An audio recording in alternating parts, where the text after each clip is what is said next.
नमस्कार प्यारे मित्रों, आज जानेंगे जीएस के प्रश्न जो पूर्व की परीक्षाओं में पूछे गए हैं, आगामी परीक्षाओं के लिए महत्वपूर्ण है। उन्हीं प्रश्नों पर चर्चा किया जाएगा।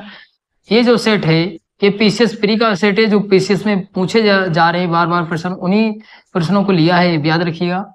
और आपको ये पूरा 150 नंबर का जो सेट मिलेगा वो 5 से 6 वीडियो में मिलेगा, ये भी याद रखिएगा। अब प्रश्न को जान लेते हैं। यहाँ पे प्रश्न दिया है, निम्नलिखित में से कौन सी पुस्तकें गुप्त काल में लिखी गई थी। तो यहाँ पे 4 पुस्तकें दी। यहाँ पे ये पूछा है कि गुप्त काल में कौन सी पुस्तकें लिखी गई थी। तो यहाँ पे पहली पुस्तक का नाम दिया है न्याय अवतार, फिर दूसरा दिया है मुद्रा राक्षस, फिर मेघदूत और फिर नेसत चरित। तो यहाँ पे 4 पुस्तकें दी हैं। तो इसका जो राइट आंसर होगा वो आंसर नंबर बी सही होगा। न्याय अवतार, मुद्रा राक्षस और मेघदूत जो हैं वो 3 जो पुस्तकें हैं वो गुप्त काल में लिखी गई, ये भी याद रखिएगा। और जान लेते इस प्रश्न के बारे में। अब यहाँ पे जो न्याय अवतार है वो किसने लिखी, तो जैन आचार्य थे सिद्धसेन, इनके द्वारा लिखी गई थी। और मेघदूत पूछ लिया जाए किसके द्वारा लिखी गई थी, तो कालिदास के द्वारा। और मुद्रा राक्षस तो विशाख दत्त के द्वारा लिखी गई थी। और जो नेसत चरित जो है वो कौन से काल में लिखी गई, तो राजपूत काल में लिखी गई, ये भी याद रखिएगा। और किसने लिखी, तो हर्ष ने लिखी, ये भी याद रखिएगा। आगे चलते हैं। यहाँ पे अगला प्रश्न दिया है, निम्नलिखित कथनों पर विचार कीजिए। पहला कथन दिया है, हमारे भोजन में पाए जाने वाले मुख्य कार्बोहाइड्रेट स्टार्च और शर्करा के रूप में होते हैं। फिर दूसरा कथन दिया है, यदि किसी खाद्य पदार्थ में स्टार्च है तो उसे तनु आयोडीन घोल की मदद से जांचा जा सकता है। यहाँ पे सही उत्तर चुनना है। तो इसका जो राइट आंसर होगा वो आंसर नंबर सी सही होगा। दोनों जो कथन है वो बिल्कुल ठीक है, सी ऑप्शन सही होगा। आगे चलते हैं। अगला प्रश्न दिया, महत्वपूर्ण प्रश्न है। प्रश्न दिया, संविधान सभा के प्रारूप समिति के सदस्यों में निम्नलिखित में से कौन कौन शामिल था। यहाँ पे 4 नाम दिए हैं। पूछा है कौन कौन शामिल था प्रारूप समिति में। प्रारूप समिति में कुल मिलाकर 7 लोग थे। देख लेते हैं कौन कौन शामिल था। तो यहाँ पे 4 नाम दिए हैं। पहला जो नाम दिया है कन्हैया लाल मणिक लाल मुंशी। फिर दूसरा जो नाम दिया है मोहम्मद सादुल्लाह। फिर चौथा जो नाम दिया है अल्लादी कृष्णा स्वामी अय्यर। फिर चौथा जो नाम दिया है एन गोपाल स्वामी अयंगर। तो यहाँ पे 4 नाम दिए हैं। तो इसका जो राइट आंसर होगा वो आंसर नंबर डी सही होगा। ये जो चारों नाम है, चारों लोग शामिल थे। और जान लेते इसके बारे में। अगर प्रारूप समिति का गठन पूछ लिया जाए तो 29 अगस्त 1947 को भीमराव अम्बेडकर जो थे उनकी अध्यक्षता में ये गठन किया गया था, ये भी याद रखिएगा। तो 7 लोग कौन कौन थे, तो डॉक्टर भीमराव अम्बेडकर थे और अल्लादी कृष्णा स्वामी अय्यर थे। फिर जो तीसरा नाम दिया है कन्हैया लाल मणिक लाल मुंशी। फिर चौथा जो नाम दिया है मोहम्मद सादुल्लाह एन गोपाल स्वामी अयंगर। फिर जो छठा नाम दिया है वो बीएल मित्र और डीपी खेतान। ये 7 लोग कुल मिला के प्रारूप समिति में थे। और प्रारूप समिति के अध्यक्ष कौन थे, तो डॉक्टर भीमराव अम्बेडकर थे, ये भी याद रखिएगा। अगर पूछ लिया संविधान सभा का जो गठन हुआ था वो कब हुआ था, तो जुलाई 1946 में हुआ था। उसके बाद प्रारूप समिति बनाई गई। और अगर संविधान सभा के सदस्य पूछ ले जाए कितने थे, तो 389 थे, ये भी याद रखिएगा। और संविधान सभा की पहली बैठक कब हुई थी, तो पहली बैठक जो हुई थी वो 9 दिसंबर 1946 में हुई थी। अगर अंतिम बैठक पूछ ली जाए तो कब हुई थी, अंतिम बैठक जो हुई थी वो 24 जनवरी 1950 को हुई थी, ये भी याद रखिएगा। 24 जनवरी 1950 को किसकी बैठक हुई थी, तो संविधान सभा की और प्रारूप समिति की, दोनों की आपको जानकारी दे दी है। आगे चलते हैं। अगला प्रश्न दिया है, बिहार की जातिगत जनगणना के संदर्भ में निम्नलिखित कथनों पर विचार कीजिए। यहाँ पर पहला जो कथन दिया है, जातिगत जनगणना की रिपोर्ट 2 अक्टूबर 2023 को जारी की गई। फिर यहाँ पे दूसरा कथन दिया है, इस जनगणना में ये जानकारी सामने आई कि बिहार राज्य में विभिन्न जातियों उपजातियों की संख्या 215 है। और कथन दिए हैं इसमें। तीसरा जो कथन दिया है वो दिया है, बिहार जातिगत जनगणना जारी करने वाला देश का पहला राज्य है। तो यहाँ पे ये सबसे इंपॉर्टेंट पॉइंट बन जाता है। फिर यहाँ पे दिया है चौथा, इस रिपोर्ट के अनुसार पिछड़ा वर्ग की संख्या 36.01% है। फिर अनंत पिछड़ा वर्ग की जनसंख्या 27.13% है। तो यहाँ पे सही उत्तर चुनना है। तो यहाँ पे जो राइट आंसर होगा वो आंसर नंबर सी सही होगा। जो 3 कथन है वो बिल्कुल ठीक है। चौथा कथन में जो है, जो पिछड़ा वर्ग है उसकी संख्या ठीक है, और जो अनंत पिछड़ा वर्ग है उसकी भी संख्या ठीक बताइए, लेकिन इसके बाद भी अनुसूचित जाति की संख्या 19.65% है, और उसके बाद अनुसूचित जनजाति की संख्या भी है। अनुसूचित जनजाति की संख्या कितनी है बिहार में, तो 1.68% है, ये भी याद रखिएगा। तो इतनी संख्या है, ये भी याद रखिएगा। तो यहाँ पे सिर्फ 2 जाति की संख्या बताई थी, इसलिए कथन 4 जो है वो गलत हो जाता है। आगे चलते हैं। फिर अगला प्रश्न दिया, महत्वपूर्ण प्रश्न है। प्रश्न दिया है, निम्नलिखित में से कौन सा नृत्य उसके संबंधित राज्य के साथ सही सुमेलित है। यहाँ पे सही सुमेलित पूछा है, तो यहाँ पे दिया है पंजाब भरतनाट्यम, फिर दूसरा दिया है असम लावड़ी, फिर तीसरा दिया है गिद्दा उत्तर प्रदेश, फिर चौथा दिया है केरल मोहिनीअट्टम। तो यहाँ पे सही चुनना है, तो इसका जो राइट आंसर होगा वो आंसर नंबर सी सही होगा। जो चौथा है केरल मोहिनीअट्टम, ये बिल्कुल ठीक सुमेलित है, यहाँ पे सही सुमेलित पूछा था।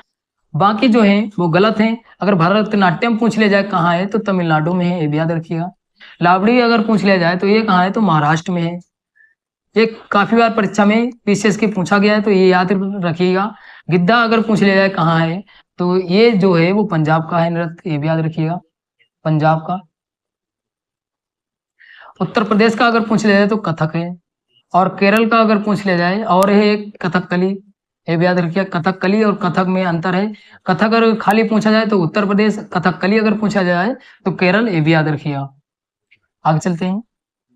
अगला प्रश्न दिया, निम्नलिखित को सम्मिलित कीजिए। एक तरफ संस्था दी है और एक तरफ स्थापना वर्ष दिया है, तो देख लेते हैं कौन सा सही सम्मिलित होगा। पहला जो दिया है, राष्ट्रीय कृषि ग्रामीण विकास बैंक की स्थापना जो हुई थी वो कब हुई थी, तो 12 जुलाई 1982।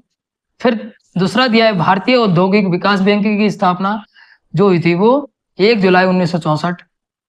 फिर भारतीय प्रतिभूति विनिमय बोर्ड की स्थापना कब हुई थी, तो ये स्थापना जो हुई थी वो 12 अप्रैल 1988 में। फिर भारतीय लघु उद्योग विकास बैंक की स्थापना तो 2 अप्रैल 1990। तो यहाँ पे सही जो उत्तर होगा वो ऑप्शन नंबर बी सही होगा, ऑप्शन नंबर बी सही होगा। आगे चलते हैं। अगला प्रश्न दिया, उनके समृद्ध महासागरों के बारे में विचार करें। यहाँ पे एक तरफ धाराएं दी हैं, एक तरफ महासागर दिए हैं। यहाँ पे जो पहली धारा दी है लेब्राडोर धारा जो है वो उत्तरी अटलांटिक महासागर की है, बिल्कुल ठीक है। फिर जो तीसरा है कैलिफोर्निया की धारा, ये प्रशांत महासागर, ये बिल्कुल ठीक है। तो यहाँ पे जो राइट आंसर हो जाएगा वो आंसर नंबर ए सही होगा। 1 और 3 सही सम्मिलित हैं। अगर पूछ लिया जाए अंगुल्स आस धारा जो है वो किस महासागर की है, तो ये जो है वो हिंद महासागर की है, ये भी याद रखिए, हिंद महासागर की। फिर अगर पूछ लिया जाए ओया सीओ धारा कहाँ की है, तो ये कहाँ की है, तो प्रशांत महासागर की धारा है, ये भी याद रखिएगा। आगे चलते हैं। फिर अगला प्रश्न दिया, जनवरी 2024 में किस देश ने ऐतिहासिक चंद्र मिशन में चंद्रमा के लिए पेरेग्रिन फर्स्ट लैंडर लॉन्च किया, तो किसने लॉन्च किया, तो ये राइट आंसर होगा वो आंसर नंबर सी सही हुआ, अमेरिका ने लॉन्च किया, ये भी याद रखिएगा। किसके मिशन के तहत लॉन्च किया, तो पेरेग्रिन मिशन 1 के तहत लॉन्च किया, ये भी याद रखिएगा। आगे चलते हैं। अगला प्रश्न दिया, महत्वपूर्ण प्रश्न है। प्रश्न दिया है, विश्व विश्वविद्यालय रैंकिंग 2024 के संबंध में निम्नलिखित कथनों पर विचार करें। यहाँ पे जो पहला कथन दिया है, world university ranking 2024 Times Higher Education द्वारा जारी रिपोर्ट का 20वां संस्करण है, तो यहाँ पे जो पहला कथन है बिल्कुल ठीक है। फिर दूसरा जो कथन है, स्टैनफोर्ड यूनिवर्सिटी यूएसए ने इस रैंकिंग में सर्वोच्च रैंक हासिल की। इसके बाद Massachusetts institute of technology USA, फिर दिया ऑक्सफोर्ड यूनिवर्सिटी यूके है। फिर तीसरा देख लेते हैं, तीसरा जो होगा, तीसरे में दिया है सूची में 91 भारतीय संस्थानों के साथ भारत अब विश्वविद्यालय रैंकिंग में चौथा सबसे बड़ा प्रतिनिधित्व वाला देश है। यहाँ पे जो है वो सही उत्तर चुनना है, तो इसका जो राइट आंसर होगा वो आंसर नंबर सी सही होगा। सी वाला ऑप्शन जो है बिल्कुल ठीक होगा। इस रैंकिंग में जो थे वो भारत के 91 संस्थान जो थे वो शामिल थे, ये भी याद रखिएगा। और इसका 20वां संस्करण था, बिल्कुल ठीक है। पहला कथन और तीसरा जो कथन है वो बिल्कुल ठीक है। जो दूसरा जो कथन है वो इसलिए गलत हो जाता है, जो फर्स्ट नंबर पे सर्वोच्च स्थान प्राप्त किया है वो ऑक्सफोर्ड यूनिवर्सिटी ने प्राप्त किया है, ये फर्स्ट नंबर पे। और जो सेकंड पे है वो कौन सी यूनिवर्सिटी है, तो सेकंड पे स्टैनफोर्ड यूनिवर्सिटी है, याद रखिए सेकंड नंबर पे। यहाँ पे क्या लिख दिया था, वो सर्वोच्च रैंकिंग हासिल की, ये गलत हो गया। और जो मैसाचुसेट्स जो है इंस्टीट्यूट, इसने तीसरी रैंक प्राप्त की है, ये भी याद रखिएगा। आगे चलते हैं। अगला प्रश्न दिया, महत्वपूर्ण प्रश्न है। प्रश्न दिया है, निम्नलिखित में से कौन चंद्रगुप्त विक्रमादित्य की सभा के नवरत्नों में शामिल था। यहाँ पे शामिल था कौन कौन से लोग, नवरत्न मतलब 9 लोग थे, तो कौन कौन से लोग शामिल थे यहाँ पे प्रश्न पूछा है।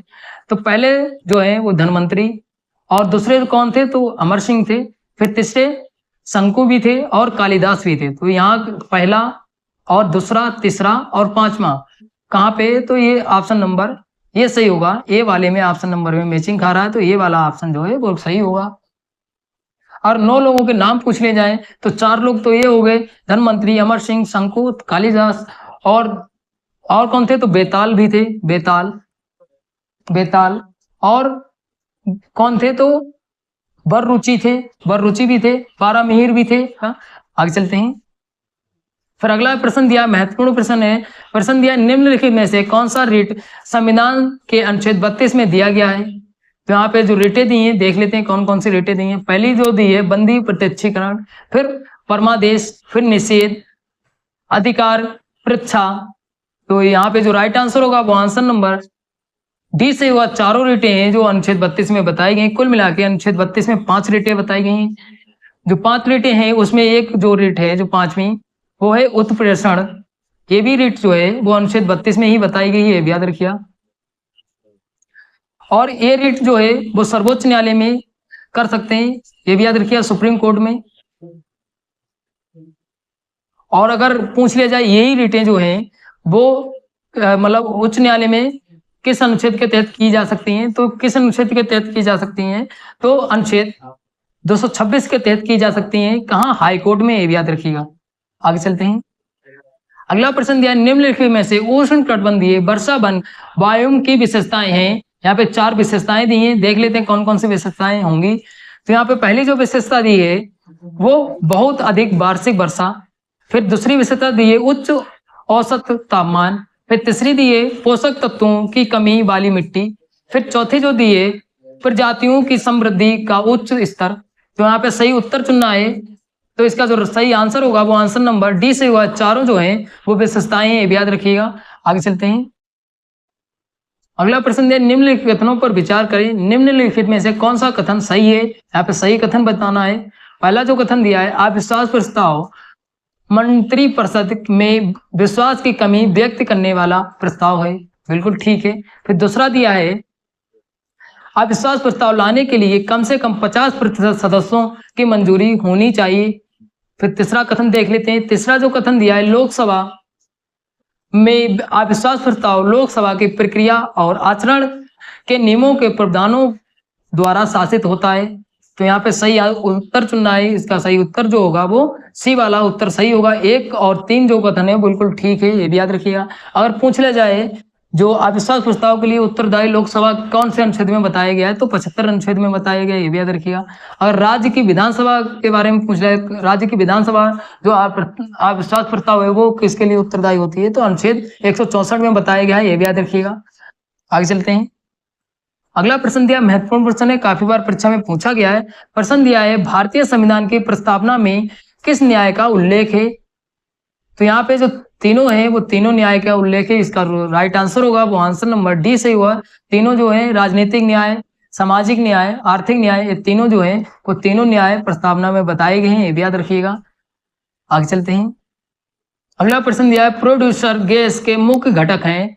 तो इसका जो राइट आंसर है वो आंसर नंबर ए से हुआ, कार्बन मोनोऑक्साइड, नाइट्रोजन। अगर पूछ ली जाए कि जो नाइट्रोजन होती है वो कितनी होती है, तो 55% होती है, ये भी याद रखिएगा। और अगर पूछ ली जाए कार्बन मोनोऑक्साइड जो होती है वो कितने प्रतिशत होती है, तो ये जो होती है वो 30% होती है। उसके अलावा शेष जो है कार्बन डाइऑक्साइड है, हाइड्रोजन है, मीथेन है, अन्य भी गैसें होती हैं, ये भी याद रखिएगा। आगे चलते हैं। अगला प्रश्न है, भारत की निम्नलिखित फसलों पर विचार कीजिए। यहाँ पे मूंगफली दी है, तिल दिए हैं, बाजरा दिया है, और यहाँ पे पूछा है कौन सा प्रमुख वर्षा आधारित फसल है। यहाँ पे पूछा है कौन सी प्रमुख वर्षा आधारित फसल है, तो इसका जो राइट आंसर होगा वो आंसर नंबर डी से होगा। तीनों जो है वो वर्षा आधारित फसलें हैं, याद रखिएगा। आगे चलते हैं। अगला प्रश्न दिया, जनवरी 2024 में किसने हमारा संविधान हमारा सम्मान अभियान का उद्घाटन किया? ये जो किया है वो उपराष्ट्रपति जगदीश धनखड़ जी ने किया है। कब किया है? तो 75वें गणतंत्र दिवस पर किया है, ये भी याद रखिएगा, 75वें गणतंत्र दिवस पर। और कहाँ पे किया है? तो डॉक्टर भीमराव अंबेडकर सेंटर पे किया है, ये भी याद रखिएगा। आगे चलते हैं। अगला प्रश्न दिया, महत्वपूर्ण प्रश्न है, सिंधु घाटी सभ्यता से पूछा गया प्रश्न है। प्रश्न दिया है, सिंधु घाटी सभ्यता से प्राप्त निम्नलिखित साक्ष्यों उनके प्राप्ति स्थल के साथ सम्मिलित कीजिए। वृहद स्नानागार जो प्राप्त हुआ है वो कहाँ से प्राप्त हुआ है? तो ये जो है वो मोहनजोदड़ो से प्राप्त हुआ है, तो ये फर्स्ट नंबर पे मिलेगा। फिर काले रंग की चूड़ियां कहाँ से प्राप्त हुई हैं? तो ये जो है वो कालीबंगा से प्राप्त हुई हैं। आप काले रंग की चूड़ियां और कालीबंगा, ये नाम जो है सिमिलर ऐसा लग रहा है, तो आप ये याद कर सकते हैं। फिर जो तीसरा दिया है, हड़प्पा लिपि बड़े आकार वाले संकेतों से युक्त शिलालेख कहाँ से प्राप्त हुआ है? तो ये प्राप्त जो हुआ है वो धोलावीरा से प्राप्त हुआ है, ये भी याद रखिएगा। फिर बिल्ली का पीछा करते हुए कुत्ते के पंजे के निशान कहाँ से प्राप्त हुए हैं? चनु दड़ों से प्राप्त हुआ है, ये भी याद रखिएगा। तो इसका जो राइट आंसर होगा वो आंसर नंबर ए वाला सही होगा। आगे चलते हैं। अगला प्रश्न दिया, ए होल शिलालेख से संबंधित निम्नलिखित कथनों पर विचार करें। तो यहाँ पे पहला जो दिया है ये ब्राह्मी लिपि में लिखा गया था। फिर दूसरा दिया है इसमें पुलकेशिन द्वितीय द्वारा हर्षवर्धन की पराजय का उल्लेख है। फिर तीसरा दिया है इसे रवि कीर्ति ने लिखा था। तो इसका जो राइट आंसर होगा वो आंसर नंबर सी से हुआ। 2 और 3 जो कथन है बिल्कुल ठीक है। ये जो लिखा गया था वो किसकी जो भाषा थी वो कौन सी थी? तो भाषा संस्कृत थी, ये भी याद रखिएगा। और अगर लिपि पूछ ली जाए तो लिपि जो थी वो कन्नड़ थी। तो इतने जीएस के प्रश्न थे। आशा करते हैं आपको वीडियो अच्छी लगी होगी। अच्छी लगी तो लाइक शेयर कमेंट करिए। अगर कोई डाउट भी बचता है तो आप कमेंट करके पूछ सकते हैं। धन्यवाद।